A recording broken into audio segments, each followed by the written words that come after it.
Hello बच्चों, आज हम जानेंगे international code of nomenclature for algae, fungi and plants. International code of nomenclature for algae, fungi and plants, also known as Madrid code 2025। इसको हम लोग short form में भी बोल सकते हैं, international code of nomenclature for algae, fungi and plants को ICN या फिर मैड्रिड कोड 2025। मैड्रिड कोड से पहले शेंजन कोड था 2018, जिसको कि 19th इंटरनेशनल बॉटनिकल कांग्रेस ने शेंजन चाइना में एक्सेप्ट किया। लेकिन ये प्रेजेंट कोड मैड्रिड कोड, इसको 20th इंटरनेशनल बॉटनिकल कांग्रेस ने मैड्रिड में स्पेन में जुलाई 2024 में इसको एक्सेप्ट किया है। ये इसका URL है। इस पे अगर आप डायरेक्ट क्लिक करेंगे तो आप डायरेक्ट इस इंटरनेशनल कोड ऑफ नॉमेनक्लेचर के आर्टिकल्स वगैरह देख सकते हैं, जिसका कि मैंने डिस्क्रिप्शन में लिंक दिया हुआ है। और ये how to cite this code, और इसको कोड को इस तरीके से साइट किया जाता है। तो जो मैड्रिड कोड 2025 है, ये 3 डिविजन्स में डिवाइड है। डिवीजन 1, जिसमें कि हम प्रिंसिपल्स के बारे में जानते हैं, पढ़ते हैं।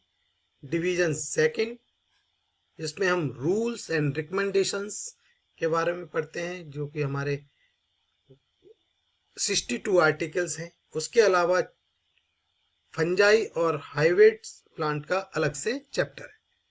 और डिवीजन 3 में हम provisions for governance of the code के बारे में पढ़ते हैं। और लास्ट में इसमें ग्लॉसरी एंड लैटिन टर्म्स हैं और अपेंडाइसिस है, जिसमें कि हम लोग देखते हैं बाइंडिंग डिसीजन होता है, कंजर्वेशन है, रिजेक्टेड नेम है। इनके बारे में एक अलग से डिटेल में इंफॉर्मेशन होती है। तो इसके प्रिंसिपल्स याद करने के लिए एक शॉर्ट तरीका है। इसके जो इनिशियल्स को है उसको इस तरीके से पढ़ना: ITPSLR, I for independence, T for types, P for priority, S for single correct name, L for Latin name and R for retroactivity. So these 6 are pillars of botanical nomenclature। तो 1 by 1 हम लोग discuss करते हैं। First principle क्या कहता है? Independence. The nomenclature of algae, fungi and plants is independent of zoological and prokaryotic nomenclature. मतलब बच्चों, मतलब यह है कि जो हम प्लांट वर्ड है, जिसमें कि एल्गी, फंजाई और प्लांट्स के जो हम नेमिंग करते हैं, वो जूलॉजिकल और प्रोकैरियोटिक नॉमेनक्लेचर से डिफरेंट है। उनका अलग कोड है और हमारा अलग कोड है। करेक्ट? जैसे कि फॉर एग्जांपल हमारे इस मैड्रिड कोड में जो टोटोनिम होते हैं, जिसमें जेनेरिक नेम और स्पेसिफिक एपिथेट सेम होता है, जैसे कि जूलॉजी में होता है नाजा, नाजा, तो जूलॉजिकल कोड में वो करेक्ट है।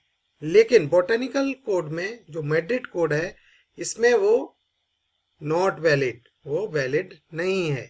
इसलिए हमारा जो नॉमेनक्लेचर है प्लांट्स का, वो अलग है। एल्गी, फंजाई एंड प्लांट्स का नॉमेनक्लेचर अलग है। ठीक है? इंडिपेंडेंट है। हम लोग इंडिपेंडेंटली उसकी नेमिंग करते हैं। Second principle, types. The application of names of taxonomic groups is determined by means of nomenclature types। means जो भी आपका टैक्सोनॉमिक ग्रुप्स है, जैसे कि फैमिली, जीनस और स्पीसीज, वह जो टैक्सोनॉमिक ग्रुप है उसका कोई ना कोई एक नॉमेनक्लेचर टाइप होगा ही होगा। जैसे फॉर एग्जांपल अगर हम रेननकुलेसी की बात करें तो उसका टाइप जीनस है रेननकुलस। ऐसे रेननकुलस के टाइप स्पीसीज कुछ और होगी, है ना? तो उसके नॉमेनक्लेचर टाइप हमेशा उसके नेम ऑफ द एप्लीकेशन को डिटरमाइन करता है। अगर उसका नॉमेनक्लेचर टाइप उसके नाम के साथ अटैच नहीं है तो वो वैलिड नहीं होगा।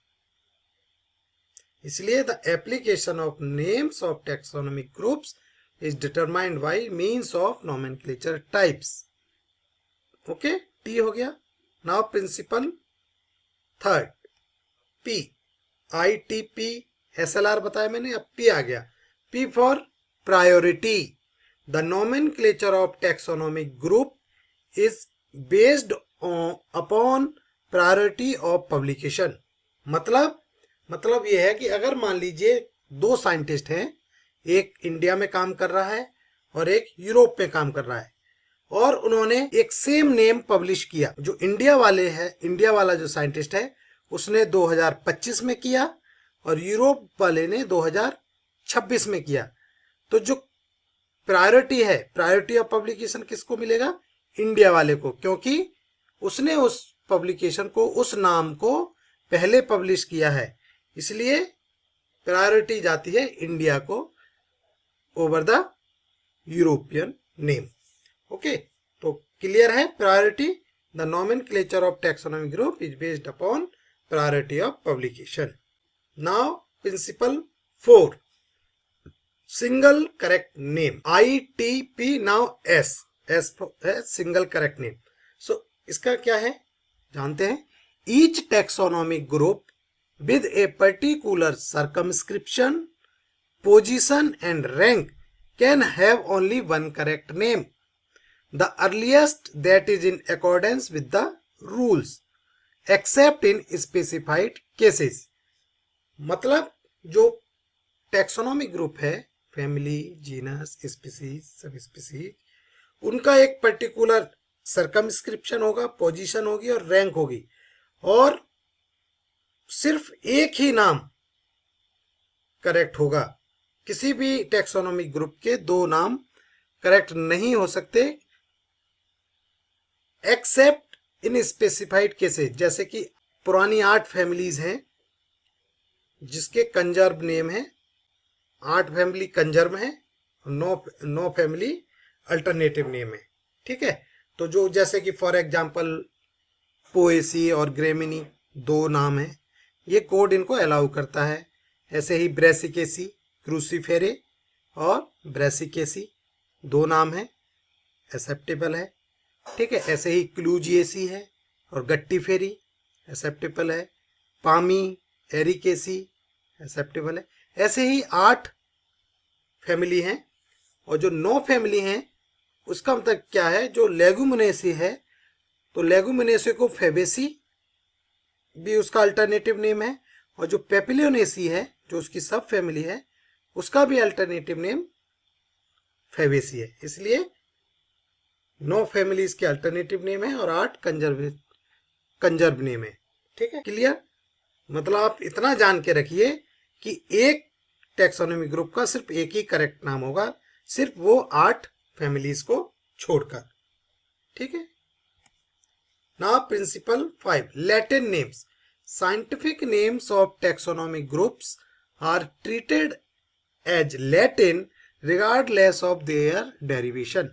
Means जो भी साइंटिफिक नेम है टैक्सोनॉमिक ग्रुप का वो हमेशा लैटिनाइज्ड ही किया जाएगा, उसको हमेशा लैटिन में ही करना है, चाहे वो किसी भी भाषा से उत्पन्न हुआ हो। जैसे फॉर एग्जाम्पल अभी हमारे एक बॉटेनिकल सर्वे ऑफ इंडिया के साइंटिस्ट ने एक इस जीनस बनाया है जिसका नाम है शिव पार्वतिया। वो शिव पार्वती के नाम पर है, लेकिन क्योंकि वो हिंदी से डेरिवेट है तो उसको लैटिन करने के लिए उनको सिर्फ शिव पार्वतिया करना पड़ा। लैटिन करना पड़ता है, कोई भी साइंटिफिक नेम है, बॉटेनिकल नेम है, उसको लैटिन करना पड़ेगा, चाहे वो संस्कृत से हो, चाहे वो उर्दू से हो, इंग्लिश से हो, संस्कृत से हो, पंजाबी से, कहीं से भी डेरिवेशन हो सकता है, किसी भी लैंग्वेज से डेरिवेशन हो सकता है, लेकिन उसको हमको लैटिन में बदलना पड़ेगा। Now last principle, retroactivity. The rules of nomenclature are retroactive unless expressly limited. मतलब मतलब ये है कि जो रूल्स हैं नॉमेनक्लेचर के वो यथावत रहेंगे, जैसे हैं वैसे ही रहेंगे, जब तक कि ये बता दिया ना जाए कि ये जो चेंज हो रहा है इस नियम में वो इस डेट से हो रहा है। जैसे कि फॉर एग्जांपल जो 2012 1 जनवरी 2012 से पहले जितने भी स्पीसीज की डायग्नोसिस थे, डिस्क्रिप्शन थे, उनको लैटिन में मैंडेटरी था, लैटिन लैंग्वेज में आपको लिखनी पड़ते थे। लेकिन 1 जनवरी 2012 के बाद से आपके पास ऑप्शन आ गया, आप चाहे उसको लैटिन में लिख सकते हो या इंग्लिश में भी लिख सकते हो।